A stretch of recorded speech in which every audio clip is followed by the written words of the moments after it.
आज हम सुनाएंगे आपको सोमवार की व्रत कथा। तो आप ध्यानपूर्वक सुने और आसन ग्रहण करें। चलिए कथा को शुरू करते हैं। एक समय की बात है, किसी नगर में एक साहूकार रहता था। उसके घर में धन संपत्ति की कोई कमी नहीं थी, लेकिन उसकी कोई संतान नहीं थी, जिस कारण वह बहुत दुखी रहता था। पुत्र प्राप्ति की कामना से वह हर सोमवार को व्रत रखता और पूरी श्रद्धा के साथ शिव मंदिर जाकर भगवान शिव और माता पार्वती की पूजा करता था। उसकी सच्ची भक्ति देखकर एक दिन माता पार्वती प्रसन्न हुई और उन्होंने भगवान शिव से साहूकार की मनोकामना पूर्ण करने का आग्रह किया। शिवजी ने कहा, हे पार्वती, इस साहूकार के भाग्य में संतान का योग नहीं है, लेकिन तुम्हारी प्रार्थना पर मैं इसे पुत्र प्राप्ति का वरदान देता हूँ। परंतु उस पुत्र की आयु केवल 16 वर्ष होगी। साहूकार ये सब सुन रहा था। उसे न तो खुशी हुई और न ही दुख। वह पहले की तरह शिवजी की पूजा करता रहा। कुछ समय बाद उसकी पत्नी गर्भवती हुई और उसने एक सुंदर पुत्र को जन्म दिया। बालक का नाम अमर रखा गया। जब अमर 11 वर्ष का हुआ तो साहूकार ने उसके मामा को बुलाया और धन देकर कहा कि बालक को विद्या प्राप्त करने के लिए काशी ले जाओ। रास्ते में जिस भी स्थान पर रुकना वहाँ यज्ञ करना और ब्राह्मणों को भोजन कराना। मामा भांजे इसी तरह यज्ञ करते और ब्राह्मणों को दान दक्षिणा देते हुए काशी की ओर चल पड़े। रास्ते में एक नगर आया जहाँ के राजा की पुत्री का विवाह होने वाला था। जिस राजकुमार से उसका विवाह होना था वह एक आंख से काना था।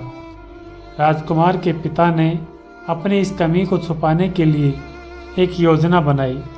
जब उसने साहूकार के सुंदर पुत्र अमर को देखा तो उसने सोचा कि क्यों न इसे दूल्हा बनाकर राजकुमारी से विवाह करा दूं और बाद में इसे धन देकर विदा कर दूंगा।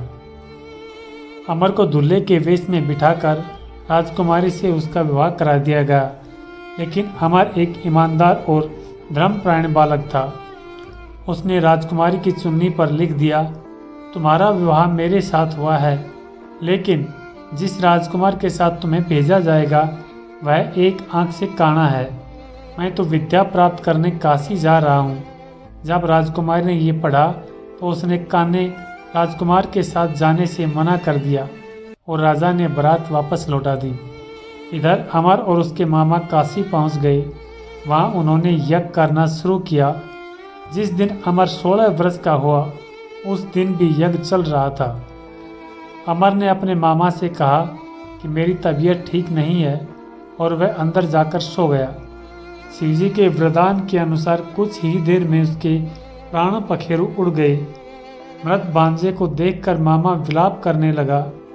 संयोगवश उसी समय भगवान शिव और माता पार्वती उधर से गुजर रहे थे।